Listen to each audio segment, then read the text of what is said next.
para todo sempre seja glorificado o nome amado e querido de nosso Senhor Jesus Cristo, aquele que é Rei dos reis e Senhor dos senhores. Glória a Ele e por Ele no dia da eternidade. Alguém poderá perguntar-nos nesta ocasião: haverá vida para mim após a morte? Haverá uma existência após a morte? Quando eu tombar aqui nesta vida, o que me esperará no além? As Escrituras Sagradas é muito precisa e nos dá respostas enfáticas e decisivas a respeito de uma vida após a morte. Se por um lado estamos esperando pela volta de Jesus Cristo, por outro lado certos acontecimentos vão ocorrendo, e certamente um deles é a morte.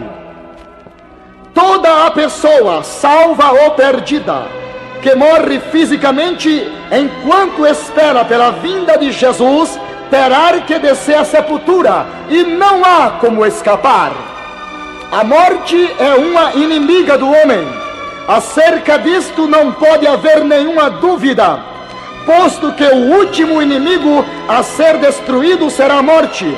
Apocalipse capítulo 21, versículo 4, e 1 Coríntios capítulo 15, versículo 26. A morte é a mancha mais negra e mais vergonhosa que existe na face da terra. O sepulcro é o mais repulsivo dos escândalos, estendendo o pálio de sua corrupção e a mácula ao redor da face do globo terrestre. O que será a morte? Nas Escrituras são mencionadas 3 tipos de mortes, ou seja, 3 variedades de morte. A morte física é a separação existente entre o corpo e a alma e o espírito. Gênesis 3:19, João 11:14. A morte espiritual é a separação entre Deus e a alma e o espírito. Gênesis 2:17, Efésios 2, versículo 1. A morte eterna, ou chamada de segunda morte, é o sofrimento final do corpo, novamente munido à alma e ao espírito, no caso do pecador não regenerado, ficando completamente separado de Deus e dos redimidos por toda a eternidade. Nem para o santo, nem para o pecador, a morte é a cessação da existência. Jesus provou que a morte não significa a aniquilação ou a cessação da existência. A ressurreição de Jesus Cristo dentre os mortos foi a obra realizada pelo seu próprio poder. João 10, versículo 18. Bem como a plena demonstração de que o Espírito continua em uma existência após a morte física. Isto tem base na Bíblia, segundo o Evangelho de São João, capítulo 2, versículo 19 a 21, Lucas, capítulo 24, versículo 37 a 43. Louvado seja o nome de nosso Senhor Jesus Cristo. As Escrituras ensinam tanto a existência dos justos como a existência dos ímpios, após a morte e antes da ressurreição. Durante esse estado, chamado estado intermediário, a alma e o espírito ficam destituídos de seus corpos permanentes. Esse estado, no caso dos justos, importa em alegria e bem-aventurança, conscientes que estão lá no paraíso. Mas no caso dos pecadores, importa em grandes sofrimentos e tormentos conscientes. Lucas capítulo 16, versículo 19 a 31. Os justos não recebem os seus corpos glorificados. Os ressurretos, por causa do período envolvido entre a morte e o poder da última trombeta. O que socorrerá quando o arrebatamento da igreja se der? 1 Coríntios 15 e versículo 52. Paulo repreendeu a Himeneu e Fileto, porque ensinavam que a ressurreição já era passada. Cristo tinha de ser as primícias dos que dormem. tinha de ressurgir primeiro, de maneira incorruptível, a fim de que por igual modo pudéssemos receber um corpo semelhante ao corpo de sua glória. Louvado seja o nome bendito de nosso Senhor Jesus Cristo. A alma do crente, por ocasião de sua separação do corpo, entra imediatamente na presença de Jesus Cristo. Isso tem base na Bíblia, conforme 2 Coríntios, capítulo 5, versículo de 1 a 8. Os espíritos dos crentes que partiram estão em companhia de Deus. Eclesiastes, capítulo 12, versículo 7. Por ocasião da morte, os crentes entram no paraíso. A palavra comigo, que aparece no texto de Lucas, capítulo 23 e verso 43, significa no mesmo estado. O estado do crente na eternidade, imediatamente após a morte, é muitíssimo mais preferível do que a sua vida no corpo, neste mundo físico. Os santos que partiram desta vida para outra estão vivos e conscientes. Louvado seja o nome de Deus, porque os crentes estão conscientizados, porque estão ali no paraíso. Os crentes que partiram se encontram em um estado chamado estado de bem-aventurança, lá na eternidade, juntamente com o Senhor.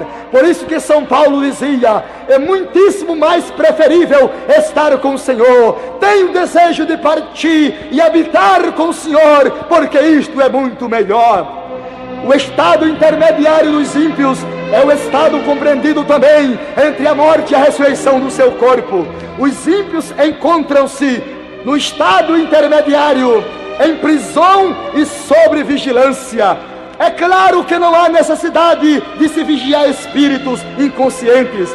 A restrição subtende-se à capacidade de exercer ações. Estão debaixo da sentença e também da punição eterna, segundo Pedro capítulo 2 e versículo 4. O estado intermediário é um estado em que a alma está incompleta, sem importar se encontra no estado consciente de alegria, no caso dos santos, ou se encontra no estado consciente de tormento, no caso dos ímpios. A alegria perfeita dos salvos e a miséria absoluta dos perdidos começará após a ressurreição do corpo e o purgamento final. Glorificado seja Deus para todo sempre. É errado as opiniões teológicas de dizerem, glória a Deus, que as almas dos ímpios dormem. Quando a Bíblia fala em dormir, refere-se ao corpo e não à alma. São João viu debaixo do altar de Deus as almas dos que foram mortos pelo testemunho de Jesus, que clamavam e diziam: até quando, Senhor, justo juiz, dominador dos céus e da terra, vingarás o sangue daqueles que habitam sobre a terra? Eles viram as almas clamando. Se estavam clamando, elas estavam conscientizadas. A palavra dormir, usada nas Escrituras, louvado seja Deus, é uma linguagem das aparências e literalmente aplica simplesmente ao corpo. A alma não dorme, a alma é a parte imortal do homem. Existe, por conseguinte, 4 designações de alma na Bíblia. Alma como função da vida é o sangue do homem. Alma como sentimento do homem, Jesus disse: a minha alma está cheia de tristeza até a morte. Alma também como indivíduo, São Paulo disse: toda alma esteja sujeito às potestades superiores, porque não há potestade que não venha de Deus. Falando a respeito dos homens, alma como indivíduo, como cidadão. Alma também como parte mortal do homem. Jesus disse: não temais aqueles que matam o corpo e não podem matar a alma. Por conseguinte, a alma faz parte do homem interior, faz parte do homem mortal, faz parte do homem eterno. Glória a Deus. Cristo levou o pecado e o sofrimento merecido por aqueles que o aceitam como seu Salvador e como seu Senhor. Quando a Bíblia fala de morte como expressão de dormir, simplesmente a Bíblia está falando ao corpo e nunca falando à alma. Embora o corpo desapareça pela corrupção, nem por isso deixará de existir. A semente eterna fica plantada, e no dia da ressurreição dos mortos, glória a Deus, Deus fará ressurgir o corpo mortal se revestirá da imortalidade. O corpo mortal, terreno, corruptível, louvado seja Deus, receberá pelo toque maravilhoso da última trombeta a sua perfeita e legítima forma, tornando-se agora num corpo imortal, num corpo glorioso, chamado corpo da redenção. Louvado seja Deus. Quando o espírito e a alma do homem tiver deixado o corpo, continua numa real existência. Deus pôs a eternidade no coração do homem. Jesus disse que não pode matar a alma. Jesus disse que não pode matar a alma. E o apóstolo São Paulo disse que quando o nosso homem interior se corrompe, o nosso homem interior se renova. Ainda que o nosso homem interior se corrompa, disse Paulo, o interior se renova. Vale a pena reafirmar essas citações bíblicas, porque elas fazem parte fundamentais de nossa fé. Deus soprou no homem e lhe deu o Espírito eterno. Jeremias 10:10. Soprou em seus narizes o fôlego da vida, e o homem foi feito alma vivente. Gênesis 2:7. Para melhor compreendermos o que a Bíblia ensina sobre a alma, convém observar que a palavra alma, como já falamos anteriormente, tem as suas devidas designações. Alma como sentimento, alma como indivíduo, alma como função biológica e alma como parte mortal. Louvado seja o glorioso nome de nosso Senhor e Salvador Jesus Cristo. Meus queridos ouvintes da palavra de Deus, que ouvis agora a palavra viva de nosso Deus, creia agora na existência de uma vida após a morte, de uma vida abençoada, feliz, gloriosa, imutável, eterna, permanente com Jesus Cristo. Estejamos assim preparados, porque a qualquer momento ouviremos o toque sublime da última trombeta. Louvado seja Deus e para todos sempre. A palavra sepultura na Bíblia, no grego significa menoim e no hebraico significa kedé. Sepultura é o lugar dos corpos dos mortos e nunca é um lugar para a alma. Muitas vezes a palavra sepulcro aparece em forma plural, como o reino da morte, em grego Hades e em hebraico Sheol.